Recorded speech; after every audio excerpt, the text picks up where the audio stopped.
स्वागत है दोस्तों आपके अपने चैनल ऑन स्टडी क्लास पर। देखिए, मैं आज आप लोगों को ये बताने वाला हूँ कि क्वेश्चन जो है कि कोई भी आदमी बना लेते हैं, हम भी बना लेते हैं, आप भी बना लेते हैं, परंतु उसको किस तरह से समझेंगे कि वो लाइफ टाइप बना रहे। ठीक है ना। तो ये वीडियो लेंदी हो सकता है, परंतु आप लोगों को एक जेन्युइन तरीका, एक कंसेप्ट पता चलेगा। ठीक है ना। बहुत ही आसान तरीके से इसको हम बताएंगे। तो देखेंगे, ये है क्वेश्चन, 3 अंकों की कितनी संख्याएं 7 से क्या है, विभाज्य है। तो सबसे पहले इसमें क्या लिखेंगे हम लोग, सॉल्यूशन। ठीक है, क्लियर दिख रहा होगा आप लोगों को। सॉल्यूशन देंगे और लिखेंगे 7 से विभाज्य 3 अंकों की, कितने अंकों की, 3 अंकों की सबसे छोटी संख्या क्या होगा, 100 लिखना होगा। सबसे पहली बात। दूसरी बात आपको लिखना होगा वही चीज, 7 से विभाज्य 3 अंकों की सबसे बड़ी संख्या लिखना होगा। ठीक।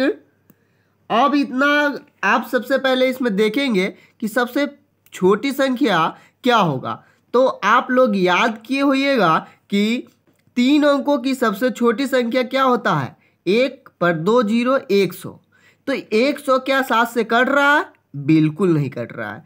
तो यहां पर हम 102 लेंगे, 7 से कट रहा है, सॉरी 101 लेंगे, पहले 7 से कट रहा है, नहीं कट रहा है, तो 102 लेंगे। फिर देखेंगे काट करके नहीं कटेगा, फिर 3 लेंगे, फिर 4 और फिर 5 लेंगे। तो इस तरह से लेने पर 105 आता है, तो ये 7 से कट जाता है। यानी कि 3 अंकों में सबसे छोटी संख्या यही है। अगर 100 से कम आएंगे तो हमारा 2 अंक में आ जाएगा, इसलिए हम 3 अंकों में सबसे छोटी यही संख्या है जो 7 से कट रहा है। तो सबसे छोटी पता चल गया। अब देखिए कि 7 से विभाजित 3 अंकों की सबसे बड़ी संख्या देखना है। तो बड़ी संख्या सबसे 3 अंकों की क्या होती है, बोलिए। हाँ, आपको याद है 3 9। तो 3 को जो 9 है, 999, क्या आपको लग रहा है कि 7 से कटेगा? तो आप काट करके उसको देखेंगे, फिर 999 से आगे जाएंगे तो 4 अंक में तब्दील हो जाएगा, इसलिए आपको पीछे आना है यहाँ पर। ठीक। तो 999 नहीं कटेगा तो आपको 998 पर आना है, फिर 97 पर काट के देखना है कि कट रहा है कि नहीं, कंसेप्ट मैं बता रहा हूँ। फिर आपको 95 पर, 94 पर, इस तरह से पीछे काट करके देखना होगा। तो आपको 900 जो 94 है वो आपको कट जाएगा, किससे, 7 से, जो 3 अंकों में सबसे बड़ी संख्या है जो 7 से कट रहा है। बात समझ पा रहे हैं? इतना लिख लेने के पश्चात आपका एपी तैयार हो जाएगा। क्या हो जाएगा, एपी तैयार हो जाएगा। कितने का, तो 105।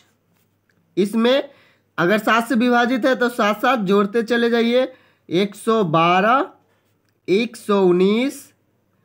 इस तरह से आपका एपी बन के तैयार हो जाएगा और लास्ट में कितना आ जाएगा, 994।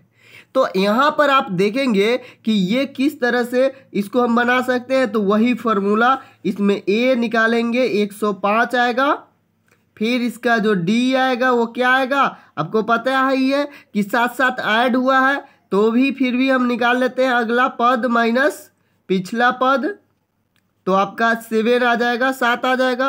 अब देखिए इसमें लास्ट पद दे दिया हुआ है, कितना दे दिया हुआ है, 994। क्लियर।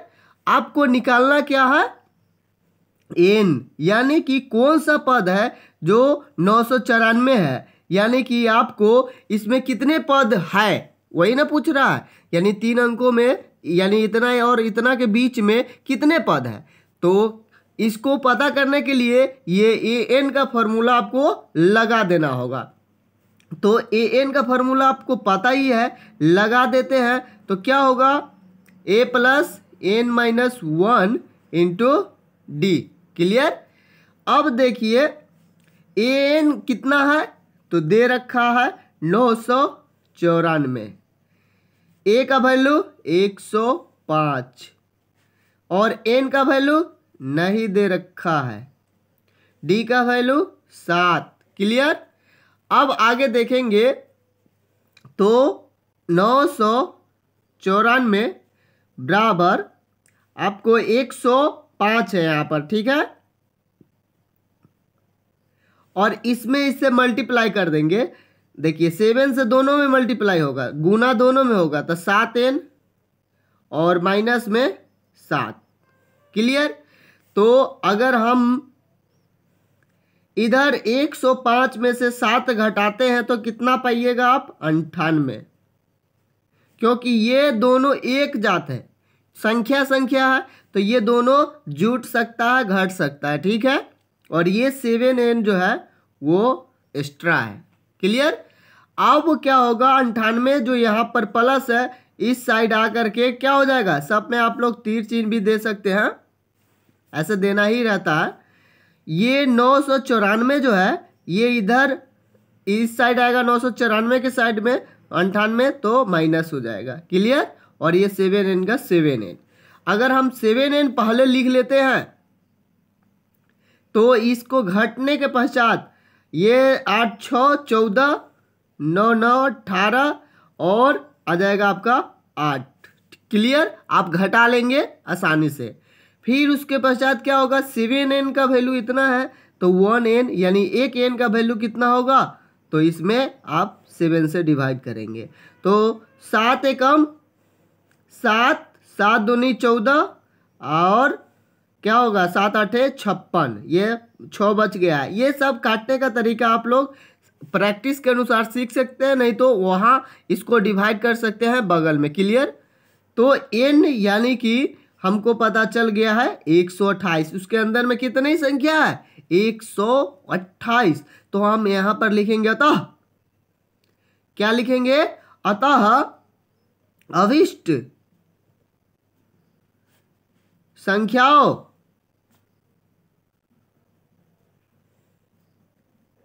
की संख्या कितनी है, 128 आंसर। बात समझ पा रहे हैं। तो ये जो कंसेप्ट मैं बताया हूं आप लोगों को अगर अच्छा लगा हो तो ज़रूर एक लाइक कर दीजिएगा और चैनल पर नए हैं तो इसको सब्सक्राइब कर लीजिएगा। मैं यही इतना ही आशा करूंगा, फिर मिलेंगे नेक्स्ट वीडियो में। तब तक आप लोग अच्छे से पढ़ाई कीजिए। Thank you for watching.